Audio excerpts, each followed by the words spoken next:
Support for Kalamazoo Lively Arts is provided by the Irving S. Gilmore Foundation. Watch Kalamazoo Lively Arts every Tuesday at 6 p.m.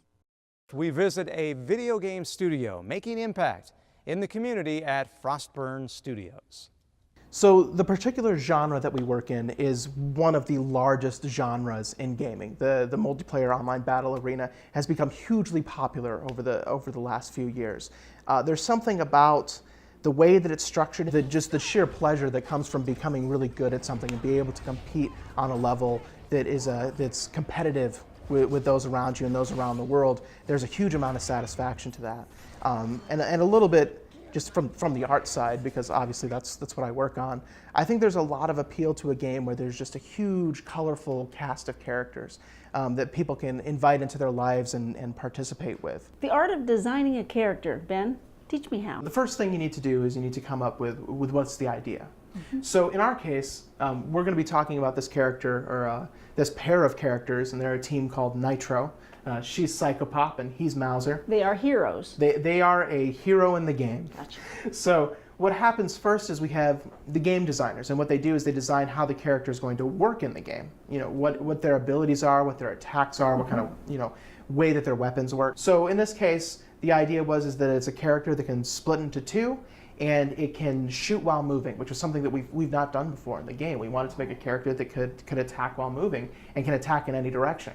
So the first thing we did was I started doing some sketches, and I did a set of sketches that didn't end up being what we went with the character. And I did this kind of design of a girl that carried a gun on her shoulder, and she rode on the back of a dinosaur. That Did you do these with pencil, or is this more of a computer graphic? So it's something that we do on the computer, but it's very much like you would draw with pencil. I actually have a pen here that I use that connects to the screen, and I have tools here that work like different types of pens and different types of pencils, and I'd have to open up kind of a new page here, but I can draw directly on this screen. Yeah. So here you are with your designs. Yeah, that's right. So I started with these designs, and they didn't end up being what we finally went with, but that's what happens a lot with characters and with concept art in general in video games. You start out with a bunch of different ideas, and you start to see what sticks. And eventually, I quickly sketched out these two characters, and also this tank that is not at all like the vehicle that they ended up riding in the end. She even had a wrench that she could use as a weapon that didn't make it into the final cut either. But this actually was pretty close to what the final characters ended up looking like. But this was all just a very quick sketch. I pulled in our art director and said, hey, what do you think about these? And he's like, yeah, I like that. I like how that character feels. You have your design. Where does it go from here? So this was kind of just a basic sketch to get an idea of where we wanted the character to go. So then I moved into a more final version of that character. All right, this is where I start to add color. This is where I start to render. This is where I start to check my anatomy, make sure things that are correct. I was actually pretty lucky with this character because from that sketch, we were actually pretty happy with where the design was. That's very rare that happens. Usually there's more iteration here where I'd be messing around with the way that her hair is styled, messing around with the way that her clothing works. And obviously some of these things are a little bit silly, like she's wearing two belts that are wrapped around her waist. But the point is to get something that's visually interesting and is engaging to the players that are playing the game. Human-like and animal-like. Yeah, human-like and animal-like.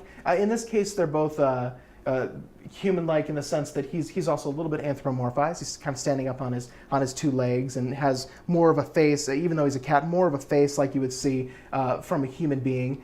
So at this point, do you get the thumbs up that those are your characters? Right. So we got a thumbs up that these were the way that we wanted to do the characters, and after this, it's time for me to prepare this so that a sculptor can actually digitally sculpt it in a computer program so that we can start getting it ready to go in the video game. The people that are here, we've embedded ourselves into this city.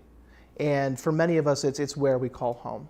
And it's a great area, especially for people that are coming in that want to start a family, that have their own personal life goals. Kalamazoo's a great area to be able to do that. So there are two different types of game development. There's the idea of developing a game before it's released, and once it's released, you kind of let it go and you send it out into the wild. It's like sending your child off to college, and you just hope that people like it. But then there's also the concept of a live game, which is a bit of a newer concept. It's this idea of a game that continues to grow and continues to expand as people are playing it. And Heroes of Newerth is a live game. So many of us are here working on a product that's been out for about 5 years now, and we continue to work on building new content, new characters to come out and be released to the player so that they have the opportunity to be able to do something new in a game that they've been building a relationship with for such a long time. And now we move into the art of 3D. So once those 2D images are completed, once the concept is completed, it's time to move into the 3D sculpture. And essentially what that artist does is they take the sketch, either the one that I made or a different artist made, and they start to bring that into 3 dimensions. And the process for doing this is very similar to sculpting out of clay, except they use a computer application to do this. And this is obviously the finished version of the sculpted character, but as you can see, it's been fully developed.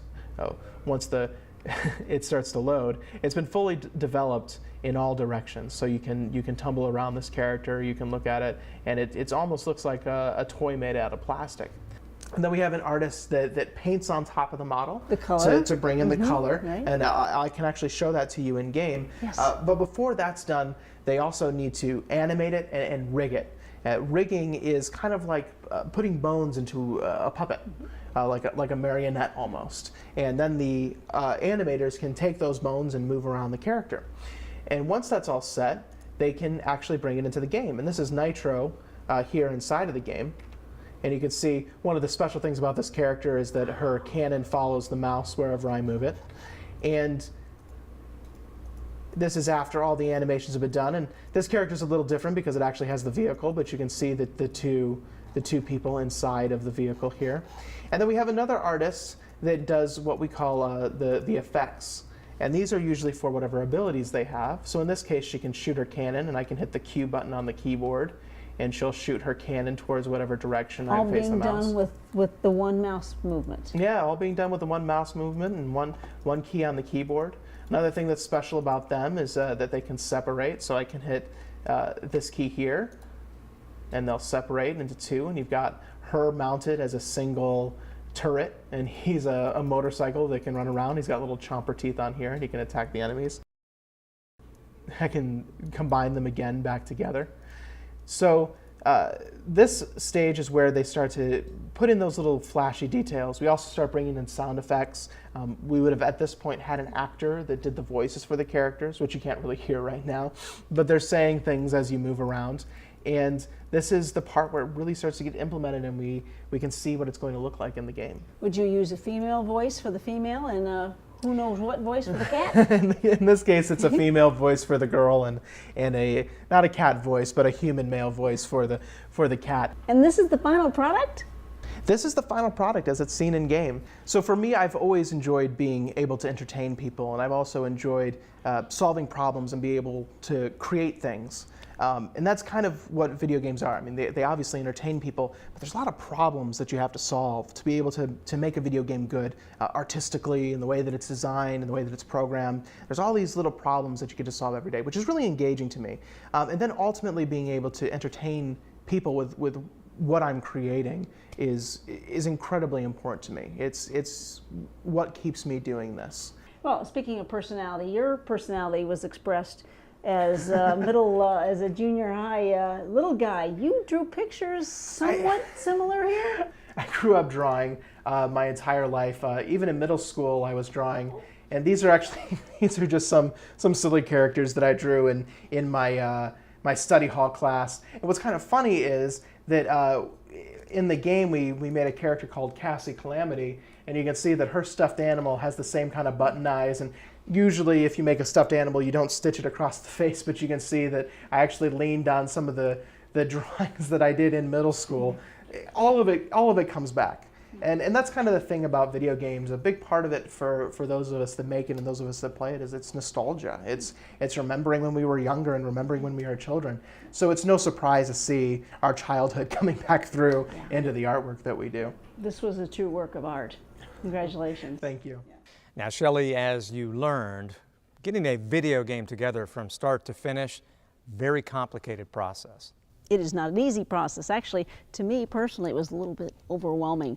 Many design talents come together. You have this awesome music. You have this this illustration that comes together. There's this whole code. So these guys and gals are really into their art. And it's pretty amazing that right here in Kalamazoo you're making these video games, but they're literally played all throughout the world. Yep, let's just use the term international. This founding here in Kalamazoo is popular all over the country and all over the nation and all over the world. As you say, this Heroes of Newerth is the popular, and it's free. Okay, great. Thank you very much for that story. Watch Kalamazoo Lively Arts every Tuesday at 6 p.m.